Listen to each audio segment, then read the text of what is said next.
Hey everyone, welcome back to Let's Pause. Happy Thursday. I'm Diane. And I'm Randy. We were going to do a video this week about a pet product review, but with everything going on in the world the past few weeks or month, we wanted to kind of cover the coronavirus pandemic and how it relates to pet and pet owners. The information that we're going to share in this video is just based on the reading and research that we've done. Yeah, the Center for Disease Control and Prevention, the CDC, has reported that coronavirus, COVID-19, is transmitted strictly from human to human contact. There has been no pet or livestock that has been reported becoming ill with this virus. That's as of today.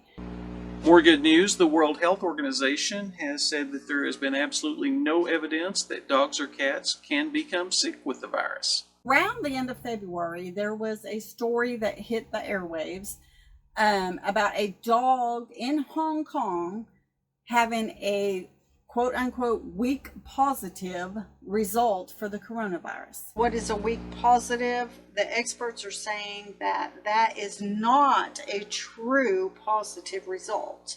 In an article on PetsWebMD, they stated that that particular dog was quarantined, tested, and let me put my glasses on, my little eyeballs.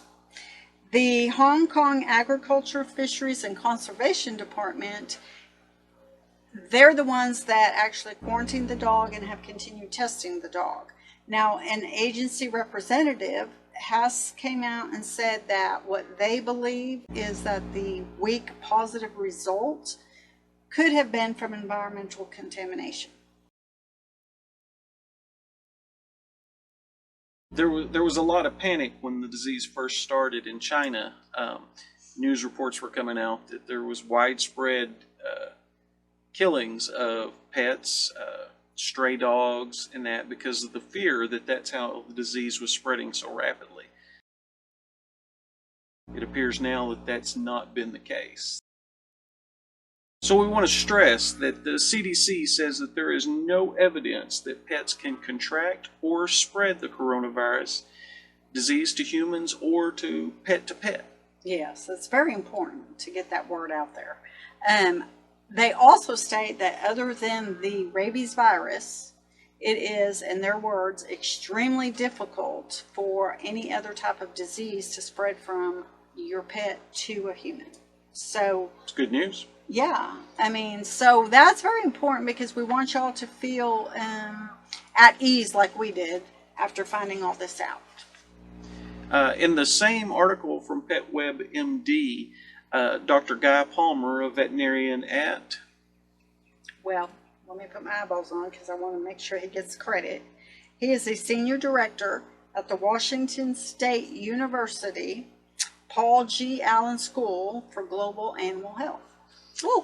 That's a lot. It's a big title to write underneath your name. He said that we can feel confident that the virus isn't spreading between pets, pet owners, or pet to pet.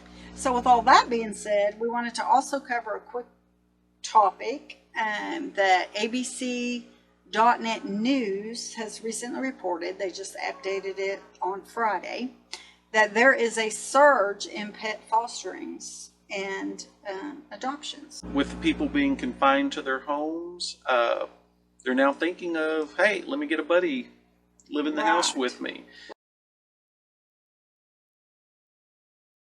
The big worry is after this coronavirus has run its course, or if it continues on, are these pets still going to have homes?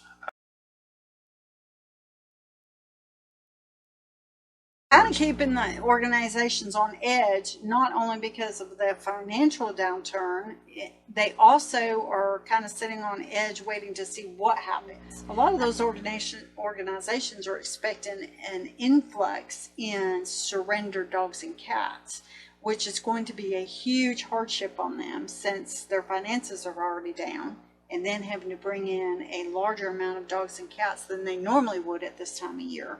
Well, and something I just thought about is this is probably a time they're getting kind of an influx of dogs to fosters and rescues because people get their, give that dog or puppy or kitten gift at Christmas, and after a couple of months realize that, okay, it's harder to take care of than we initially thought. It's worrisome for these shelters and rescues because this could work into be a kind of a perfect storm of just so many dogs and cats being surrendered to them. Just do your part and always look at that bigger picture. There's always a bigger picture, and just ask yourself before you jump off and do that. And this isn't just during this crisis. No. This is, those Christmas pets, birthday pets, whatever. Easter bunnies that are coming up. Yes, everybody has to kind of sit down chickens. and make sure that you are going to be able to give that pet a lifelong commitment, Yeah. a forever home. Yeah. Well, these are very uncertain times, so I think it's very important that people do their due diligence, really think over whether they're ready to adopt and not just make it an emotional decision. But If you are ready, we say go for it because that's exciting. Yeah, we if would, you're we ready. would love to see these dogs and cats get forever homes. Yeah. So don't let us discourage you. We just want you to be ready and sure that you can do it. Now we want to share some tips on keeping you and your family and your pets safe during this and at all times. Yes. A lot of this is just common sense stuff. So, Should be. well, it should be common sense stuff, we hope. First thing they suggest is that anytime you interact with your dog or cat, you're hugging on Fido or petting on Sylvester, and I need some generic girl names. You'll comment those because Fido and Sylvester just aren't female generic names. But anyway, once you're interacting with that dog, afterwards you want to do what? Wash your hands. And you need to do it for the recommended at least 20 seconds. And they suggest that you do that every time after you pet your dog or cat. Another thing they suggest is avoiding close contact with people. Yeah. I would maintain close contact with pets, but people, I'm down with that. Yeah, you can have your pet close. We've already proven that there is no evidence that they carry this or can spread it. So, he's not 6 feet from me, so right there he's in violation. I am. Or 10 feet, or whatever they're recommending in your location. But another thing is you want to, your home, what are you going to do? Well, you need to have an emergency preparedness plan, which would include make sure you have enough medication, food, litter, all these things for your pet. I think a lot of people are learning right now that you should have a backup.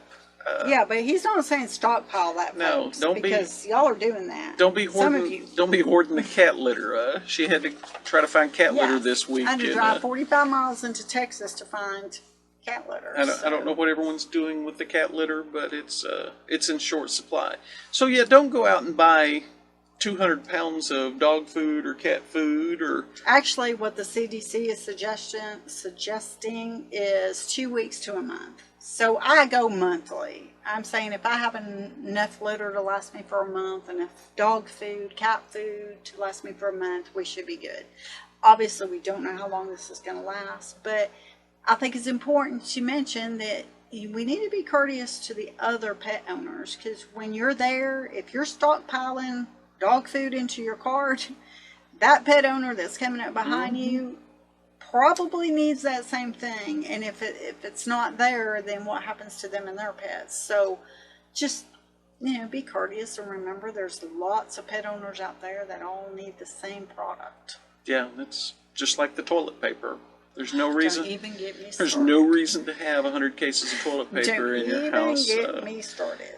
But same thing with dog food, cat litter, any of your pet products.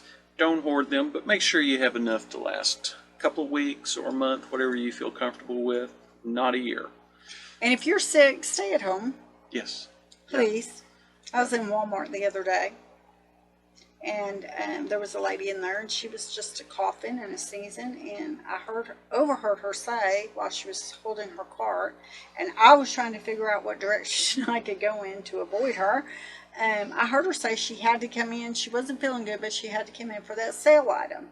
But people know you don't have to go in there for your sale item. Call your neighbor, call a family member. I bet they'll go get that. But, let's avoid trying to go into public places if you're not feeling good.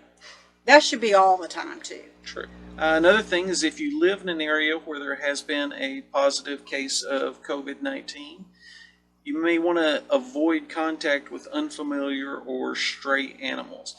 Just as a precaution, there's been no cases yet of animal to human transmission. Right. But there's no point in putting yourself out there to possibly be that first case.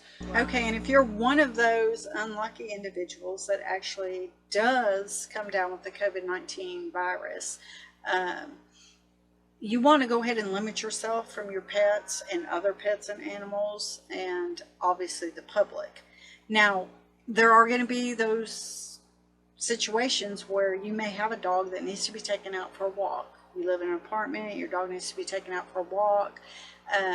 The CDC strongly recommends that you aren't the one that takes that dog out for a walk. But maybe you have a friend, a neighbor, a family member that can come walk your dog, feed your cat, feed your dog, change your litter box. You're entering that person's house to help them with their pet. You need to take all precautions, because don't forget, it can live on different, my horse has caught my corner of my eye. It can live on different surfaces. Mm-hmm. So when you go in there to get that dog and leash it up, you want to take all the precautions that you need to take to be sure you're not touching other, surfaces. You're not getting in close contact with the person that you're helping out. But the CDC experts say that you should feel comfortable taking that dog for a walk or feeding that cat for your neighbor or your family member, because, again, there's no evidence that they carry or can spread it. Right. Again, common sense will keep us on the path of security and safety. Yes. There's no evidence that our pets can spread the virus. So if you are stuck in your home right now, hey, it's a good time to hug your pet. Take them outside, play ball with them. Take them for a walk. They've proven that walking your dog does not give you COVID-19. Right. So this is actually a good time to bond a little more with your dog or cat or whatever other pet you may have. Rabbits, horses, livestock, whatever. Get out there. Do some bonding. Perfect time. What else are you going to do when you're quarantined? Right. There's only so much Facebook, and that's depressing. Or eating. Yeah. It's always a good time to eat. Well, alrighty. That pretty much brings us to the end of our video. It's a wrap. We were happy that we were able to bring you this because we hope it eased your mind somewhat. I know it did for us after we read it. It's always scary to think that your pet might get sick or could give you that disease. And so hopefully this helped you a little bit. I will go ahead and share the links to the information that I gathered, and that way if you want to look further into it, by all means do so. As always, we'd appreciate you subscribing, liking this video if you got some good information. Give it a thumbs up. Hit the notification bell so you'll be notified when we post our weekly videos. Which we try to do every Thursday. So. Every Thursday, whether we're ready or not. Visit our blog, letspause.net. There's always a little more information maybe that you can find on there. Right. Get a little more information on the blog post. So we'll be working on our video for next week, which will be? Have no idea. We don't. We never know what we're going to do. We do have some plans, and then, well. Then the COVID-19 strikes. But it's been nice out, so who knows? We might do something outside. You never know. Never know what we're going to bring. That's why it's important that you subscribe. That's right. All right, so until next week, we hope that you and your family stay healthy, that you'll go loving on your pets, and God bless.